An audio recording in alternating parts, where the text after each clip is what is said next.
성경 말씀 여호수아 6장 8절 말씀부터 11절 말씀까지 같이 봉독하도록 하십시다. 여호수아가 백성에게 이르기를 마침에 제사장 일곱이 양각 나팔을 잡고 여호와 앞에서 진행하며 나팔을 불고 여호와의 언약궤는 그 뒤를 따르며 무장한 자들은 나팔 부는 제사장들 앞에서 진행하며 후군은 궤 뒤에 행하고 제사장들은 나팔을 불며 행하더라. 여호수아가 백성에게 명하여 가로되 너희는 외치지 말며 너희 음성을 들내지 말며 너희 입에서 아무 말도 내지 말라. 그리하다가 내가 너희에게 명하여 외치라 하는 날에 외칠지니라 하고 여호와의 궤로 성을 한번 돌게 하니라. 무리가 진에 돌아와서 진에서 자니라. 아멘. 우리 여호수아 6장에 있는 이 말씀은 이스라엘 백성들이 이제 가나안 땅을 정복하는 첫걸음입니다. 이제 하나님께서 이스라엘 백성들에게 약속하셨던 그 가나안 땅을 주시는 약속의 성취의 첫 시작이죠. 가나안 땅을 정복하는 그 첫걸음이 여리고성을 정복하는 겁니다. 이 의미는 굉장히 우리에게 영적인 중요한 의미들을 우리에게 교훈하시는 일인데, 우리 잘 알고 있는 것처럼 애굽에서의 생활은 어떤 생활입니까? 예수 믿기 전에 우리의 옛사람의 모습이고, 하나님께서 모세를 보내서 애굽에서 이스라엘 백성들을 이끌어내시고 가나안 땅까지 이끌어 오시는 과정과 또 가나안 땅을 정복하는 이 과정은 우리가 신앙생활하는 우리 신앙생활의 과정을 우리에게 교훈을 하시는 것이고, 가나안 땅은 어디입니까? 하나님의 약속의 땅으로서 천국을 의미를 하죠. 영적인 의미가 천국입니다. 그래서 히브리서에 보면 아브라함, 모세, 이 믿음의 조상들이 가나안 땅, 약속의 땅을 바라보면서 즐거워하고 하나님 말씀 순종하다가 하나님 부르심을 받았다. 이제 그렇게 기록을 해서 이 가나안 땅이 우리에게 주신 하나님의 천국의 의미가 있다는 사실을 명확하게 교훈을 하고 있는 겁니다. 그런 관점에서 보면 이 가나안 땅을 정복해 가는 과정은 어디에 대입이 됩니까? 지금 우리가 이 땅에서 신앙생활하고 있는 과정이 거기에 대입이 되는 거죠. 그래서 애굽을 나와서 가나안 땅을 완전히 정복하는 그 기간 동안이 우리 신앙생활하고 똑같은 겁니다. 그런 관점에서 보면 오늘 하나님께서 처음 이스라엘 백성들에게 가나안 땅을 주시는 첫 걸음, 그 여리고성을 정복하는 그 과정을 통해서 하나님께서 우리에게도 교훈을 하시고 이스라엘 백성들에게도 중요한 교훈을 하시는 겁니다. 결론부터 먼저 말씀을 드리면, 첫째는 하나님 신실하심을 보여주시는 거죠. 하나님께서 아브라함 이후로 모든 이스라엘 백성들에게 가나안 땅을 주시겠다고 약속하신 그 약속의 성취가 시작되는 거죠. 그러니까 이스라엘 백성들의 마음속에 하나님이 우리 조상 아브라함에게 약속하시고 우리에게 약속하신 이 일을 드디어 이제 완수하시는구나. 그럼 뭘 할 수 있습니까? 하나님을 믿을 수 있다는 거죠. 확실히 믿으라는 겁니다. 그 다음에 두 번째, 이 여리고성의 그 전쟁을 통해서 하나님께서 주시는 것은 하나님의 약속하신 그 약속을 우리에게 어떻게 성취를 하시고 또 우리가 그 일에 어떤 역할을 해야 하는가 하는 것을 교훈하시는 겁니다. 오늘 여기 하나님께서 여호수아를 통해서 이스라엘 백성들에게 여리고성을 정복하는 방법을 말씀을 하셨죠. 우리 다 잘 아시는 말씀입니다. 방법이 뭡니까? 온 이스라엘 백성들이 무리지어서 성을 하루에 한 바퀴씩 돌라는 겁니다. 돌고 1회째 되는 날 7번을 돌고 여호수아가 외치면 명령을 하면 온 백성이 소리를 지르라는 거죠. 그러면 성이 무너질 것이라는 겁니다. 이 방법이 성이 무너지는 것하고 이스라엘 백성들이 성을 도는 것하고 상관이 있습니까? 없습니까? 아무런 인과관계가 없죠. 상관이 없습니다. 그죠? 뭐 삽을 들고 뭐 기초를 판다든지 뭐 벽을 때린다든지 뭐 이런 것도 아니고 그냥 돌라는 겁니다. 상관관계가 없습니다. 근데 성이 무너졌다는 거죠. 그건 뭘 의미하는 겁니까? 성이 무너지는 것은 누구의 역사입니까? 하나님의 역사라는 사실을 명확하게 지금 인식을 시키시는 겁니다. 우리도 하나님 말씀대로 순종은 하지만 그 순종했기 때문에 결과가 나타나는 겁니다. 우리 신앙생활이 뭡니까? 하나님께서 우리에게 명령하신 것을 믿음으로 순종하고 따라가면 하나님이 약속하신 대로 이루어진다는 것을 명확하게 지금 보여주시는 거죠.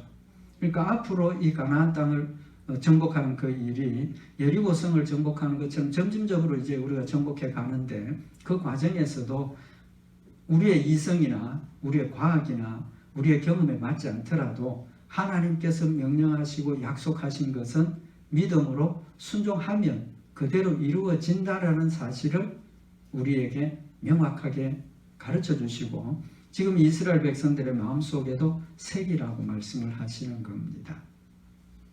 그런데 오늘 여기 이 말씀 중에 한 가지 우리 궁금한 것이 있습니다. 뭐가 궁금합니까?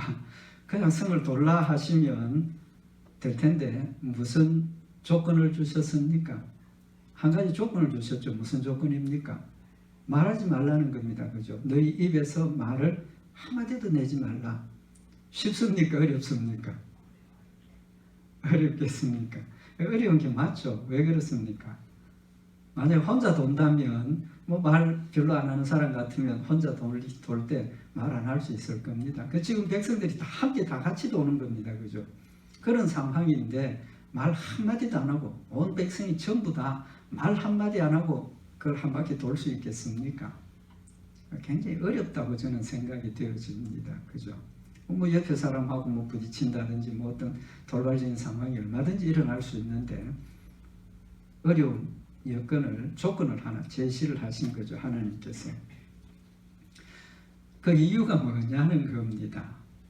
하나님께서 이 명령을 통해서 이 금지하는 명령을 통해서 중요한 교훈을 우리에게 하시고 있습니다. 그 이유가 뭐냐는 겁니다. 두 가지 이유가 있다고 저는 생각을 합니다. 첫 번째 이유는 뭐냐 하면 하나님께서 말하지 말라. 뭐 해야 됩니까? 순종해야 되죠.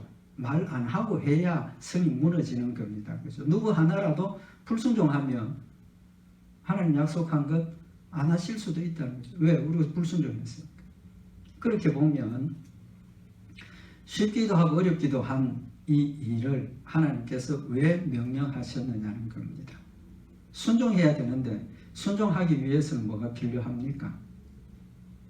기억을 하고 있어야 되죠. 뭘? 명령을 기억을 하고 있어야 됩니다. 한마디도 하지 말라라고 하신 그 명령을 내 마음속에 기억을 하고 있어야 나뿐만 아니라 온 백성들이 그 명령을 기억을 하고 있어야 한 사람도 실수하지 않고 명령을 지킬 수 있다는 겁니다. 그러니까 그 명령을 지키기 위해서는 뭐가 있어야 된다는 거죠? 하나님의 명령을 기억해야 된다는 겁니다. 근데 기억만 하는 거 가지고 됩니까? 안 되죠. 기억만 하고 있어도 순간순간 잊어버릴 수도 있고 넘어질 수도 있다는 겁니다. 그러니까 기억을 하되 그 명령에 뭘 해야 됩니까? 집중해야 됩니다. 집중. 신경을 바짝 써서 오늘 하루 도는 동안 절대로 말하면 안 된다. 마음에 팍 새겨가지고 신경을 쓰고 그렇게 돌아야 그렇게 돌아도 말할 수 있는 상황이 되어지면 자신도 모르게 불쑥 말할 수 있다는 겁니다. 그러니까 하나님께서 말 안 하는 것 그 자체로는 쉽죠. 그 자체로는 쉬운 그런 일을 왜 주셨느냐는 겁니다. 하나님 주신 명령을 마음에 새기고 그것을 집중하고 지키려고 뭐 해야 됩니까?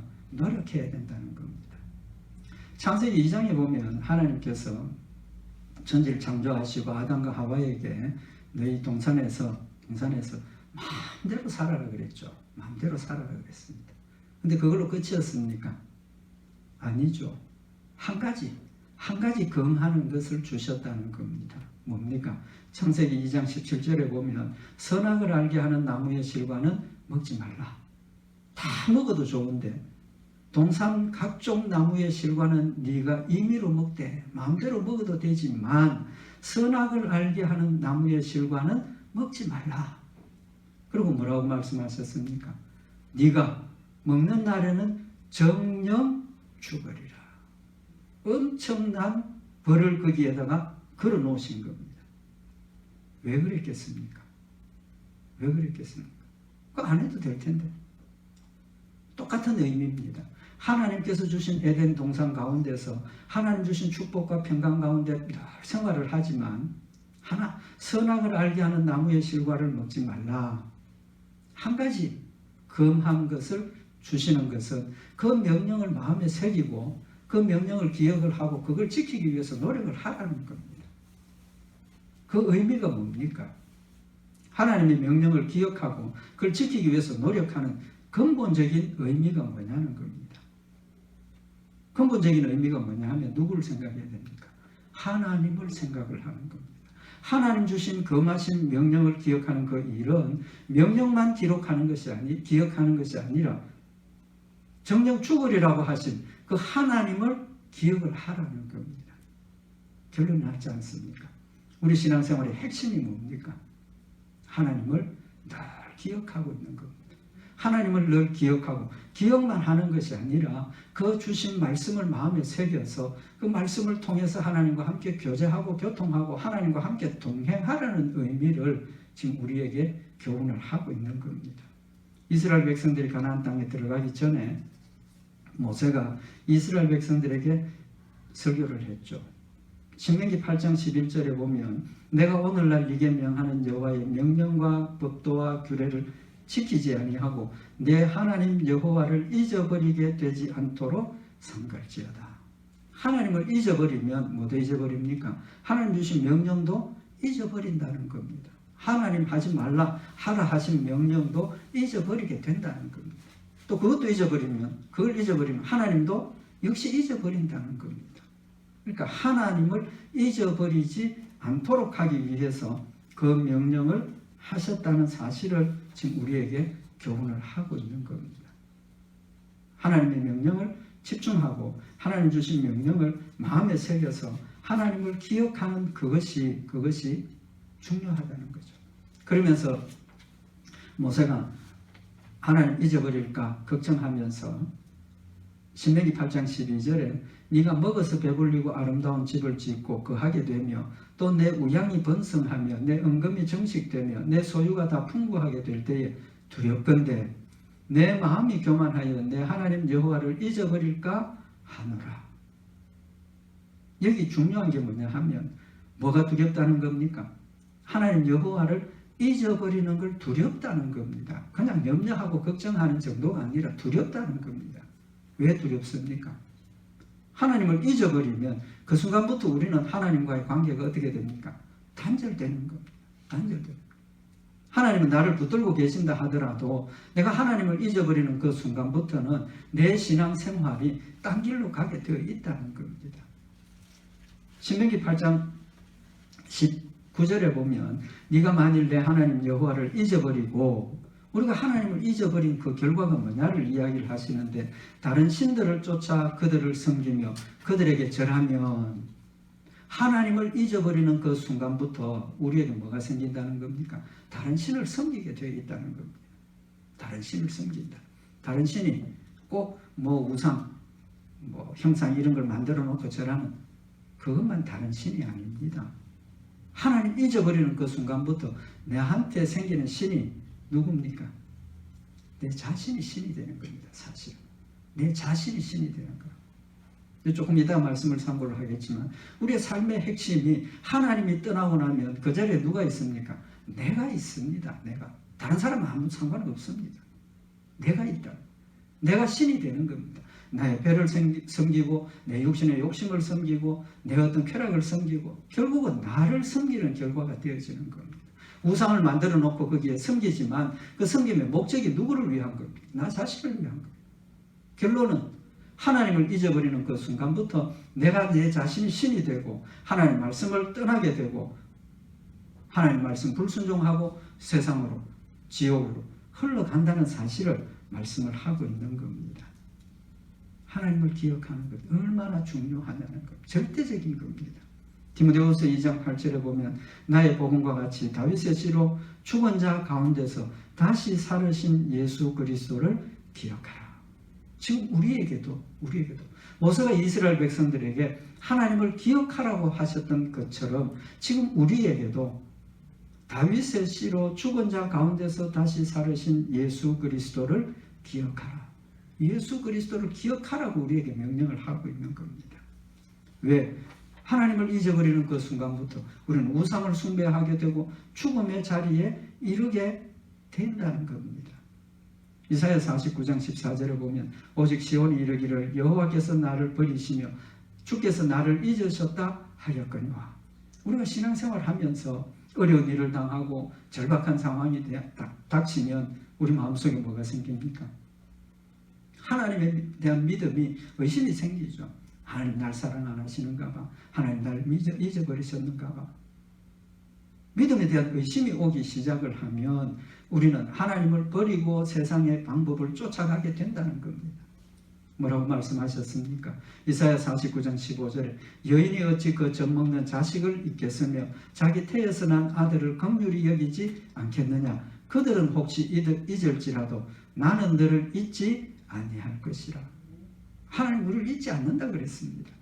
사도 바울이 살 소망이 끊어지는 그런 순간에 나는 이제 죽었구나 하는 그 순간에도 하나님이 자신을 버리지 않았다는 사실을 믿고 깨달으니까, 믿어지니까 이것은 나를 의지하지 말고 하나님만 의지하라는 것이구나 라는 깨달음이, 믿음의 깨달음이 그에게 오더라는 겁니다. 하나님 절대로 우리를 잊어버리지 않습니다. 어떤 경우에도 하나님의 믿음을, 하나님이 우리를 사랑하신 걸 의심하지 말라는 겁니다.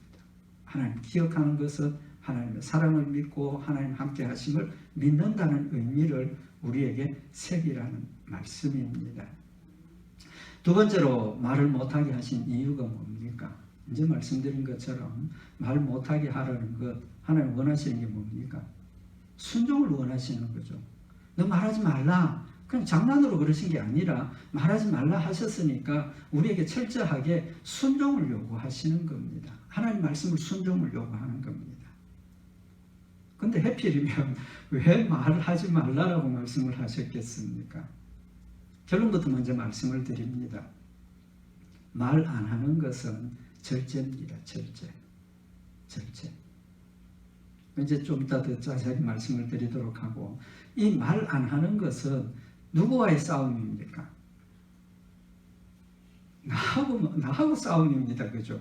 다른 사람 상관 아무도 없습니다. 옆에서 무슨 일이 일어나도, 옆에서 뭘 해도 내가 말 안 하는 건 내가 안 하는 거지 다른 사람하고는 상관이 없습니다. 다른 사람하고 상관이 없어요. 결국은 신앙생활은 나와의 싸움입니다. 내 자신과의 싸움입니다. 그래서 절제입니다. 우리 신앙생활을 다른 말로 어떻게 표현합니까? 영적인 전쟁이라고 그러죠. 왜 영적인 전쟁입니까? 사탄과의 싸움이기 때문입니다. 그죠? 방금 나 자신하고 싸움이라 그랬는데 사탄과의 싸움입니다.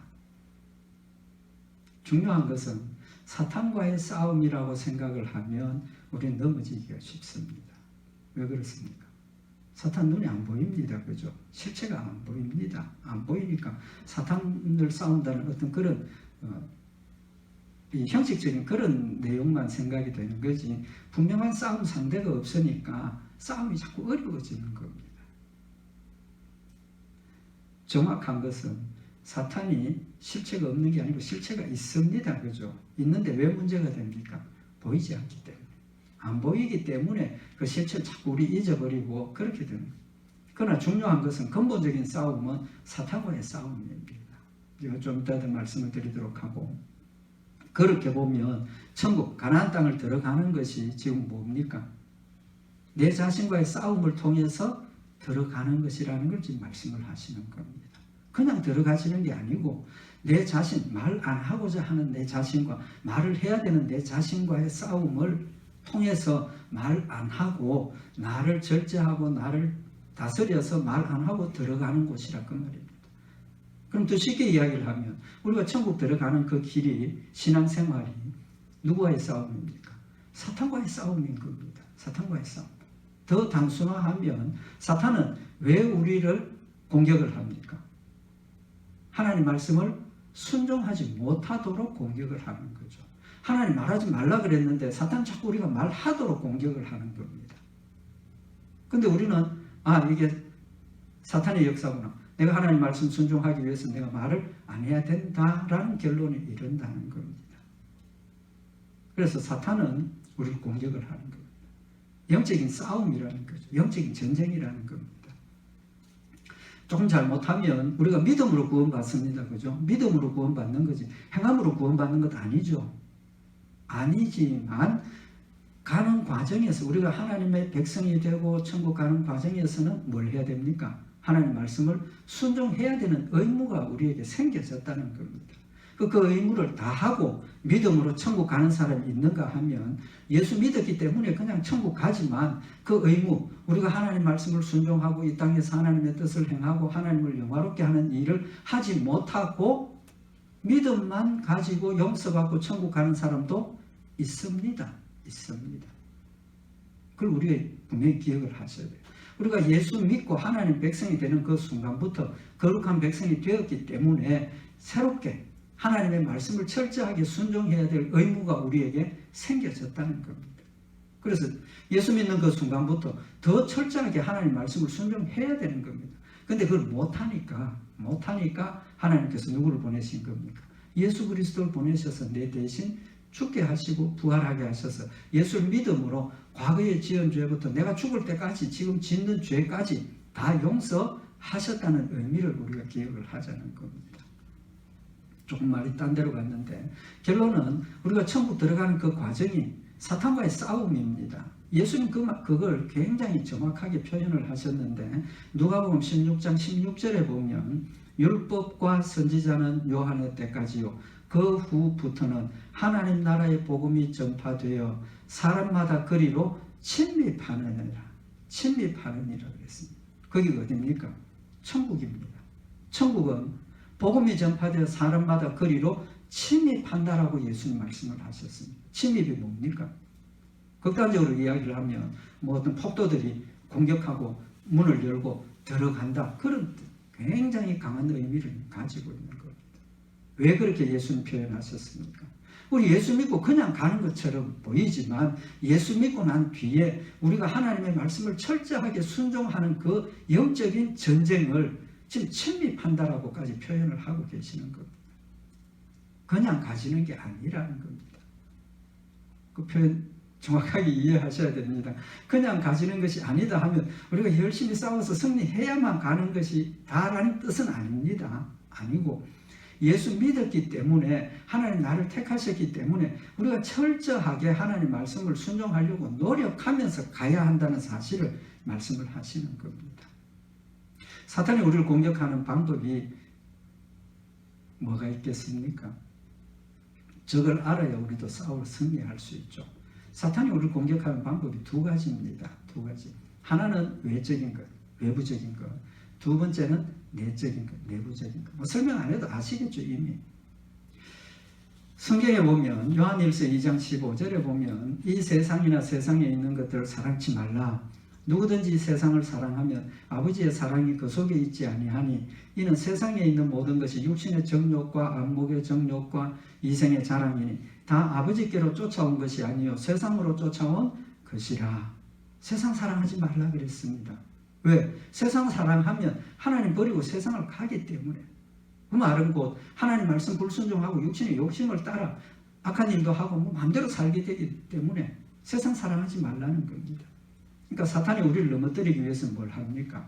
세상을 사랑하게 만드는 겁니다. 세상을 사랑하게 만든다. 그게 뭡니까? 육신의 정욕과 안목의 정욕과 이생의 자랑.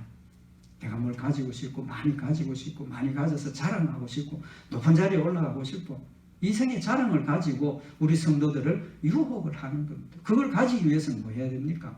때로는 세상과 타협해야 되고 때로는 거짓말도 해야 되고 때로는 남을 해치기도 해야 되고 사탄이 그걸 가지고 우리를 지금 유혹하는 겁니다. 또 안목의 정욕이 뭡니까? 눈으로 보는 것을 통해서 저거 좋구나, 저거 가지고 싶구나. 사탄이 우리의 눈을 통해서 또 육신이 나 좀 편하고 싶은데 편하려니까 뭐가 있어야 됩니까? 돈이 있어야 되고 뭐 이런 걸 가지고 사탄이 자꾸 우리에게 공격을 하는 거죠. 두 번째로 사탄이 공격하는 게 뭡니까? 우리를 어렵게 만드는 겁니다. 세상의 질병, 뭐 가정의 문제, 사업의 문제, 자녀의 문제, 어렵고 힘든 일이 우리에게 닥치고 나에게 무서운 어떤 질병이 생겼을 때, 불치의 병이 생겼을 때 그걸 어떻게 받아들입니까? 보통 사람들의 상식으로는 사랑하는 사람 잘해주고 뭐 하나님 사랑하면 축복해주고 그렇게 생각을 하지 않습니까? 근데 욥과 같이 갑자기 자녀들 다 죽고 뭐 재산 다 빼앗기고 천벌 받은 그런 상황이 벌어졌을 때 우리는 어떻게 되겠느냐는 겁니다. 정말 하나님 나를 사랑하시는가? 정말 하나님 나와 함께 계시는가? 그런 의심이 우리 마음속에 든다는 겁니다. 그러니까 사탄이 우리를 공격하는 것은 뭘 가지고 공격합니까? 외부적인 것, 외부적인 것. 우리가 살아가면서 겪는, 부딪히는 이 모든 일들이 사탄이 우리를 공격하는 도구가 된다는 겁니다. 도구가 된다는 거예요.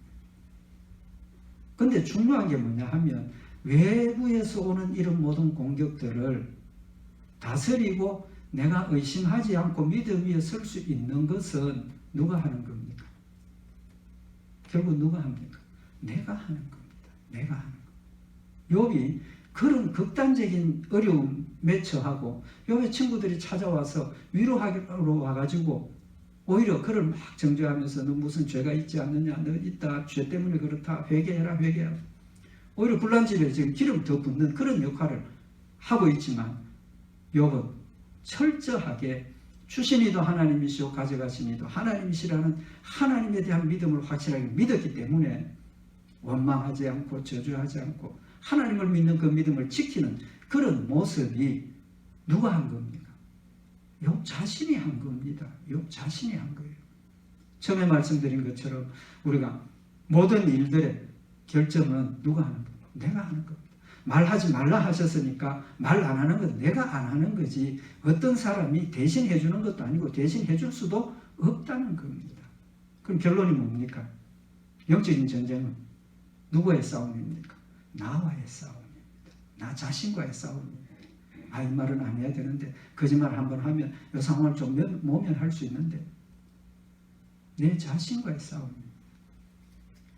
사도 바울이 로마서 7장 15절에 보면 나의 행하는 것을 내가 알지 못하노니 곧 원하는 이것은 행하지 아니하고 도리어 미워하는 그것을 함이라.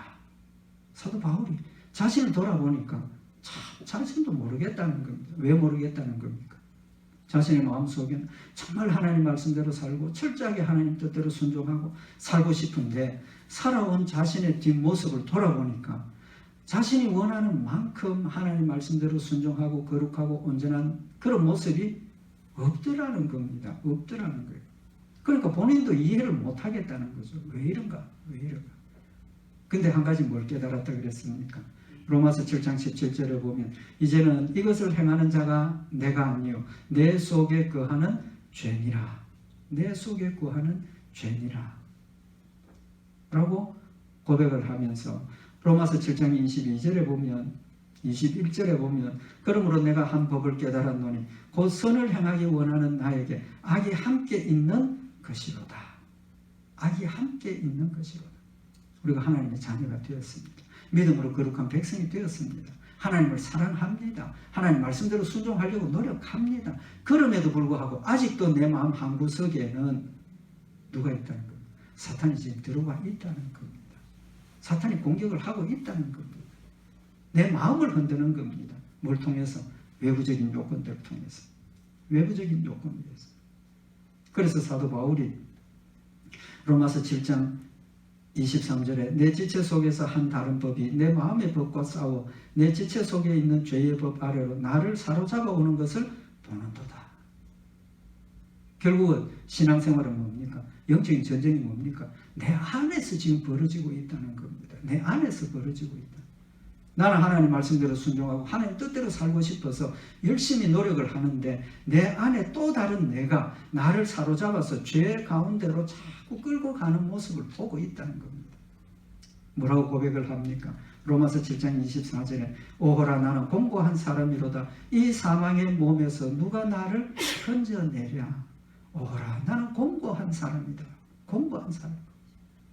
너무나 힘들고 너무나 어려워서 너무나 감당할 수 없어서 공고하다. 정말 절망적이다라고 고백을 하게 되는 겁니다. 왜 그렇습니까? 그의 마음속에는 하나님 말씀대로 살려고 하는 열심이 너무너무 큰데 대신에 그걸 억누르려고 하는 사탄의 역사도 크기 때문에 그 싸움이 너무 심각하다는 겁니다. 우리의 신앙생활이 이런 절박함과 이런 열정적인 그런 하나님을 향하는 열심이 생겨야만 한다는 사실을 지금 우리에게 교훈을 하고 있는 겁니다.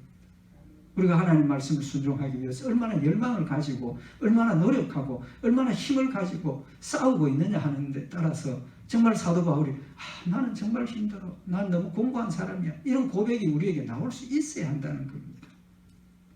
고린도전서 9장 27절에 보면 내가 내 몸을 쳐 복종하게 하면 내가 남에게 전파한 후에 자기가 도리어 버림이 될까 두려워함이로다. 내가 내 몸을 쳐서 복종시킨다. 내 몸을 쳐서 복종시킨다는 겁니다. 얼마나 자신과의 싸움이 처절한가 하는 것을 우리에게 지금 고백을 하고 있는 말씀인 거죠. 자신을 향한 싸움이 무슨 싸움이 뭡니까?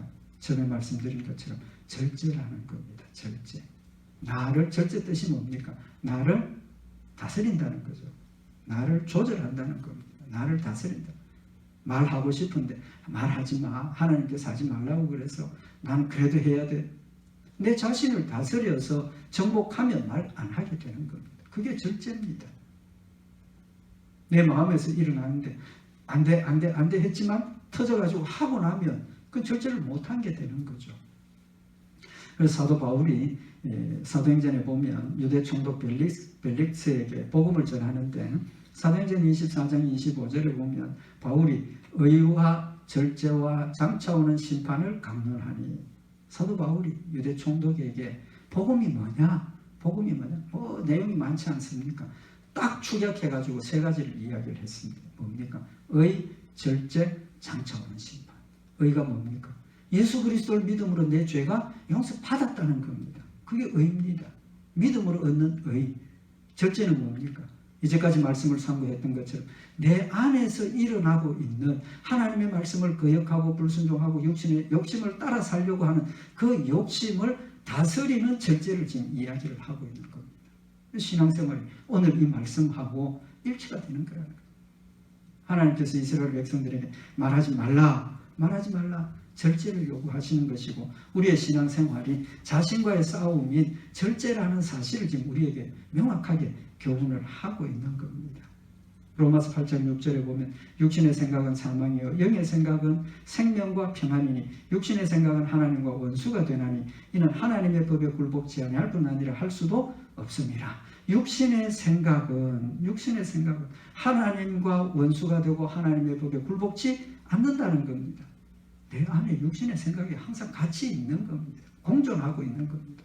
그 육신의 생각을 다스려서 철저하게 하나님 말씀대로 순종하려고 하는 열심과 노력이 우리에게 있어야 한다는 사실을 교훈을 하시는 겁니다. 시간이 많이 갔습니다. 한 가지만 더 말씀을 참고를 하십시다. 그럼 절제해야 된다는데 어떻게 절제해야 됩니까? 사탄과 어떻게 싸워야 됩니까? 세상 사람들은 절제하기 위해서 뭘 합니까? 세상 사람들 절제하기 위해서 뭐 합니까? 고행하죠. 고행.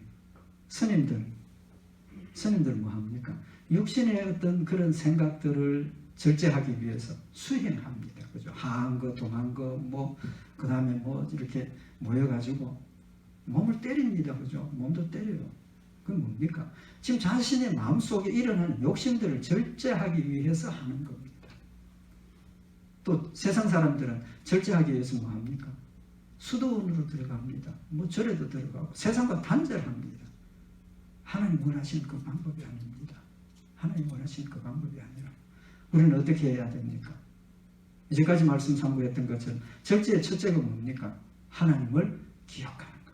하나님을 기억하는 것. 두 번째는 하나님의 말씀을 통해서 나를 돌아보는 겁니다. 나를 돌아보는. 그건 무슨 말씀이냐 하면 모든 사람들이 다 모든 부분이 약한 것 절대로 아닙니다. 아니에요. 사람마다 약점이라는 게 있습니다. 약점. 그게 뭡니까? 사람마다 다 다른 겁니다. 어떤 사람은 뭐 팔이 약하고, 어떤 사람은 다리가 약하고, 약점이 다 있어요. 그러면 내 자신을 돌아보고 나는 어디에 약점이 있는가 하는 것을 살펴보고 약점을 집중적으로 수비를 해야 된다는 겁니다. 어떤 사람은 물질에 약할 수 있어요. 어떤 사람은 거짓말 잘하는 사람도 있어요. 어떤 사람은 뭐 습관적으로 거짓말. 그럼 나는 다른 사람보다 거짓말을 잘하는구나. 나는 이 물질에 욕심이 많구나. 그럼 그걸 가지고 하나님 앞에 엎드려서 뭐 해야 됩니까? 기도해야죠. 하나님, 저는 물질에 약합니다. 이 물질이 좀 강할 수 있도록 도와주십시오. 이런 자신의 약점을 돌아보고 하나님 말씀과 비추어서 그 일을 하나님께서 도와주시도록 기도해야 한다는 겁니다. 왜 그렇습니까? 첫째는 성령의 열매입니다. 성령의 열매. 우리 잘 아시죠? 갈라디아서 5장 22절에 오직 성령의 열매는 사랑과 희락과 화평과 오래 참음과 자비와 양성과 충성과 온유와 절제니. 절제는 성령의 열매입니다. 내 혼자 힘으로는 절대로 안 됩니다. 안 되니까 절에도 들어가고 뭐 이렇게 노력을 하는 거. 해도 됩니까? 안 됩니까? 안 됩니다. 안 돼요. 혼자 힘으로 안 됩니다. 인간의 힘으로 안 됩니다. 성령의 열매라는 뜻이 뭡니까? 성령님이 역사하셔야만 된다는 거죠. 성령님이 도와주셔야만 할 수 있다는 겁니다. 그래서 우리는 기도하는 겁니다. 우리는 기도하는 겁니다. 하나님, 나는 물질에 약합니다. 하나님, 이 일을 도와주십시오. 엎드려서 기도하면 누가 하십니까? 성령님께서 도와주십니다. 도와주신다.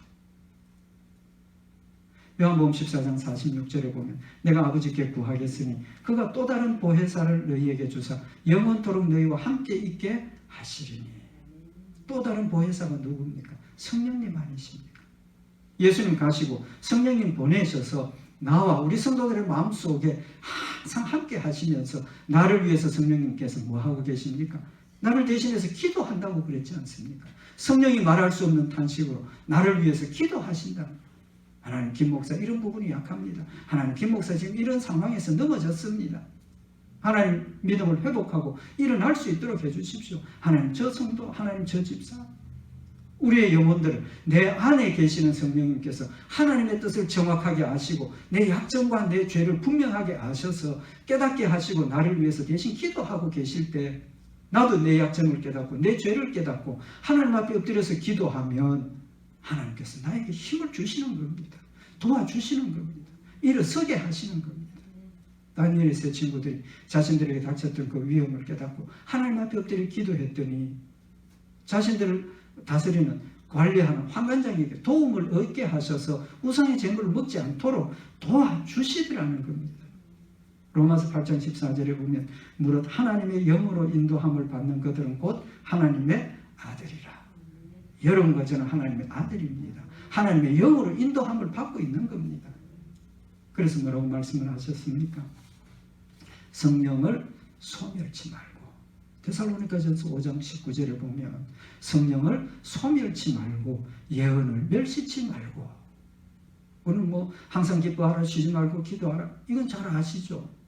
이어서 나오시는 말씀이 성령을 소멸치 말고 예언을 멸시치 말라라고 말씀을 하고 있는 겁니다.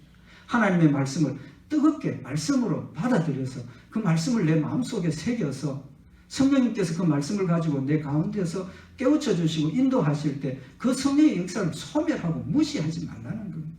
깨우쳐 주셨을 때. 아멘. 네, 하나님 이랬습니다. 깨달았습니다. 하나님 도와주십시오.